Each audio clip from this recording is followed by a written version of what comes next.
Selamat datang di CV Kios Mesin Media. Hari ini kita uji coba mesin pengupas pala atau pemecah pala. Mesin ini dengan spesifikasi penggerak dinamo seperempat HP, daya listrik kurang lebih 300 watt, untuk kapasitas kurang lebih 200 sampai 300 kilo per jam.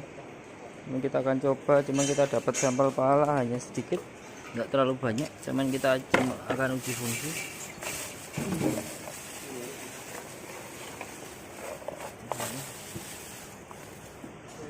Yang berminat silahkan WhatsApp ke 0821 38161 990 atau ke 0877 396 88150.